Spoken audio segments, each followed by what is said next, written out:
Di malam hari di Pavilion Lanyue. Ayah, kenapa bisa begini?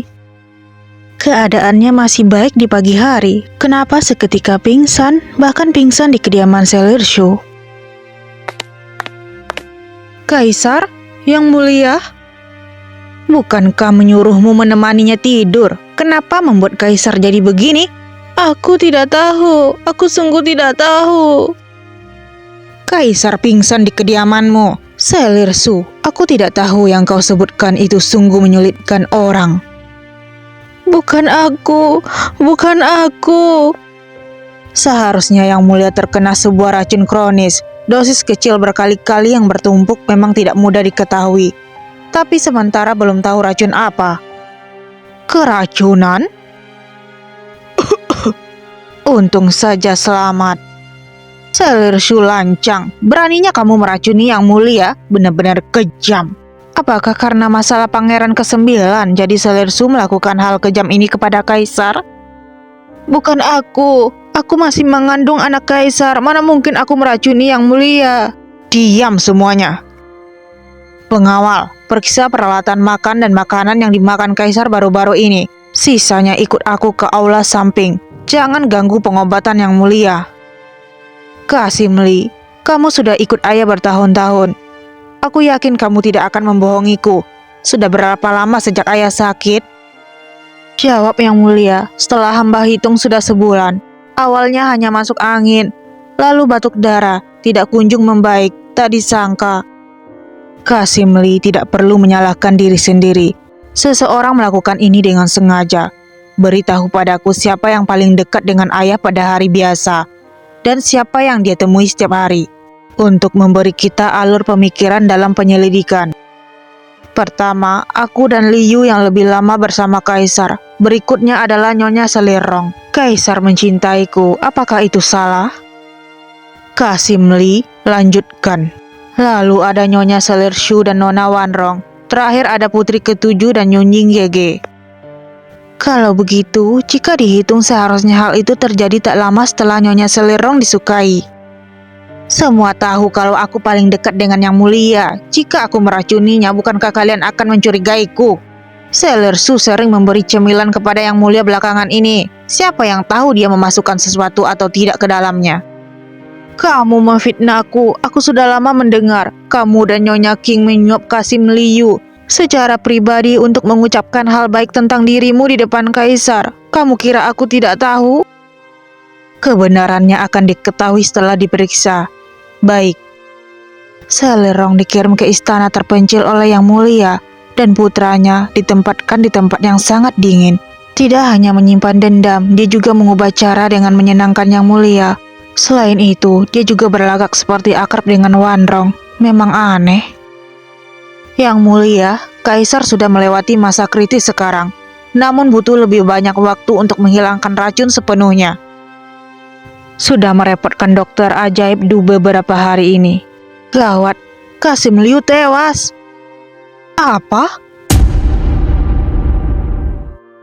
Mayat ini terlihat sama persis dengan yang diracuni sebelumnya.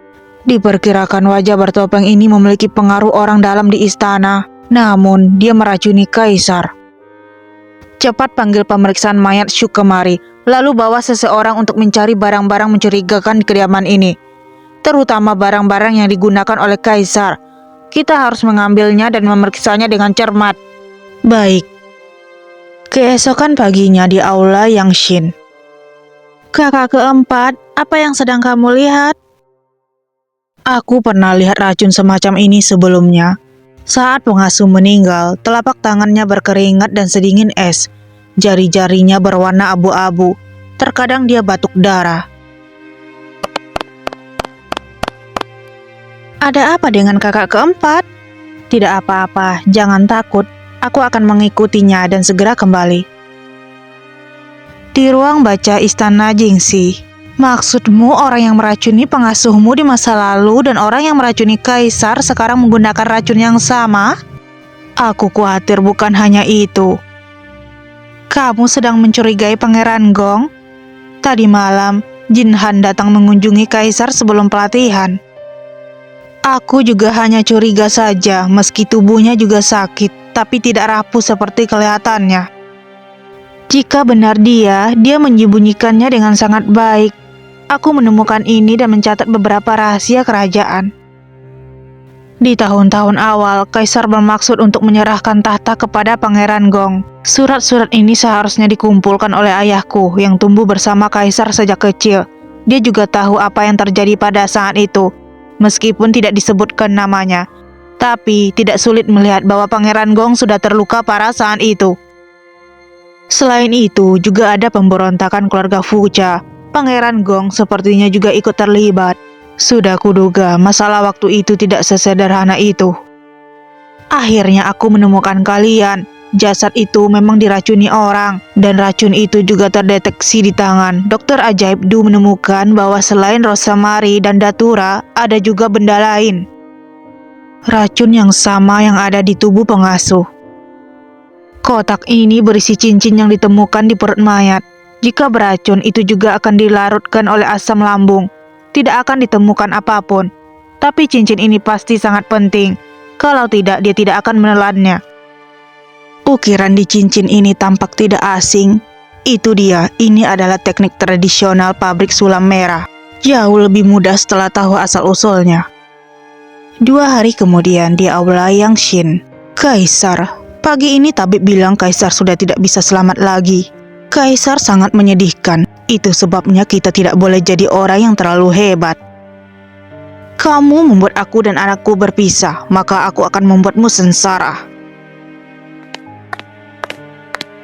Kaisar, cepatlah bangun. Nyonya, ini aku. Ternyata kamu mengagetkanku saja. Nyonya jangan takut, tidak ada orang di aula. Nyonya tenang saja. Nyonya, putra mahkota menyelidiki semua istana tadi malam. Perbuatan kita yang meracuni Kaisar tidak akan ketahuan kan? Kamu bicara sembarangan saja. Kita melakukannya dengan sangat teliti. Mana mungkin bisa ketahuan? Ingat baik-baik, hal itu tidak ada hubungannya dengan kita.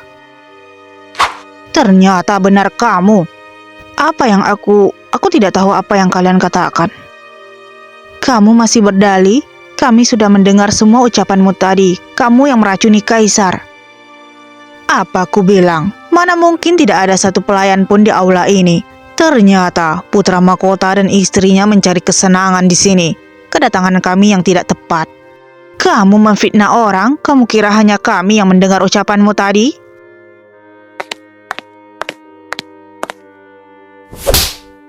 Entah apa yang membuat ayah tertarik padamu. Sudah berbohong tidak meracuni Kaisar. Sekarang malah menabur perselisihan dan mempermalukan keluarga kerajaan? Bukan aku tidak tahu apa-apa. Wan Ronglah pelakunya. Dia membenci perlakuan kejam Kaisar terhadap ayahnya. Makanya dia meracuni Kaisar. Nyonya Selirong benar-benar panik dan putus asa. Kamu yang disayangi yang mulia dan yang paling mudah untuk meracuninya. Wan Rong mendekatimu hanya mencari pendukung saja. Beraninya kamu menfitnah orang lain. Kenapa aku harus mengakui perbuatan yang tidak kulakukan? Aku tidak bersalah. Ini ditemukan di dalam perut Liu. Aku sendiri yang menyelidikinya di pabrik sulam merah. Kamu menyuruh Nyonya King keluar istana untuk membuat cincin ini. Penjual di pabrik sulam merah sudah menyebut Nyonya King. Apalagi yang mau kamu katakan? Ini fitnah. Semua ini fitnah. Pengawal, bawa Selirong untuk diawasi. Dia baru akan dihukum setelah ayah bangun. Baik. Terima kasih atas bantuan Nyonya King kali ini. Tapi masih ada satu hal yang tidak jelas yang ingin kutanyakan pada Nyonya. Situasinya sudah begini, aku hanya ingin Nyonya hidup. Gege bisa langsung mengatakannya. Menurut Bibi, siapa wajah bertopeng itu? Aku tidak pernah melihat dia melepaskan topengnya. Tapi tinggi dan postur berjalannya sangat mirip dengan Pangeran Gong. Tapi, aku yakin meski aku tidak mengatakannya, Gege juga sudah menebaknya. Sepertinya aku harus mencari pangeran untuk mengujinya. Malam hari di penjara bawah tanah. Aku bisa membantumu mengirimkan surat, tapi kamu harus membantuku membebaskan Yeming. Selain itu, siapkan uang banyak untuk mengantar kita keluar dari kota. Ingin memanfaatkan pasukan militer Wuxia untuk membantumu merebut tahta? Jangan harap. Aku berjanji, ini cukup bagi kalian berdua untuk menghabiskan sisa hidup. Apa sudah bisa mulai menulis sekarang? Uangnya sudah ada, mana orangnya? Kamu hanya perlu menuliskan surat. Saat pagi, Yanwu akan membawa orangnya. Setelah kerajaan Wuxia mengirim pasukan, aku akan membebaskan kalian. Kamu menyuruhku menulis dulu? Atas dasar apa aku percaya padamu? Aku juga tidak percaya padamu, tapi aku punya pilihan dan kamu tidak. Jika bukan karena kamu membunuh Kasim itu, aku juga tidak perlu sepanik ini. Aku harus melihatnya setelah langit terang. Aku tak lagi berharga baginya. Jika tidak segera pergi, aku khawatir konsekuensinya akan lebih menyedihkan. Segera utus orang untuk mengirim surat ini ke kerajaan Wuxia. Tidak peduli pakai cara apapun, surat itu harus tiba dalam 7 hari. Laksanakan.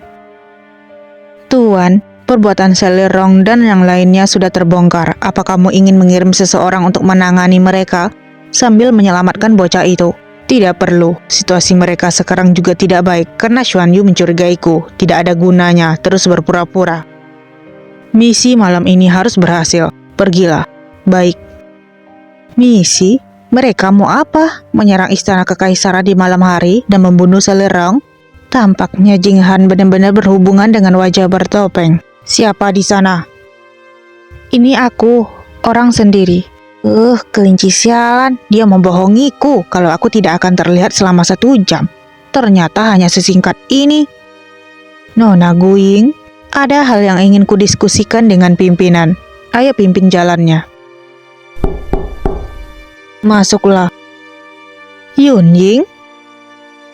Pimpinan, Nona Guing bilang ada hal yang ingin didiskusikan denganmu. Ya, kamu pergilah. Duduklah dulu, apa seni bela dirimu sudah pulih? Belum, tapi ingatanku sudah pulih. Pimpinan, wajah bertopeng itu kamu kan? Sepertinya pemulihan ingatanmu juga berguna. Kamu tahu siapa pimpinanmu sebenarnya. Karena ingatanmu sudah pulih, apa kamu ingin menikah denganku? Ingatanku baru saja pulih dan perlu waktu untuk beradaptasi. Aku sudah memastikan dia wajah bertopeng sekarang. Aku harus segera cari cara untuk kabur. Aku yang terlalu tergesa-gesa, pikirkanlah dengan baik. Kuharap aku bisa mendengar jawabanmu 5 hari lagi. Kalau begitu aku pamit dulu. Pimpinan, gawat, wanita itu melukai penjaga, membuat orang-orang di halaman pingsan dan melarikan diri.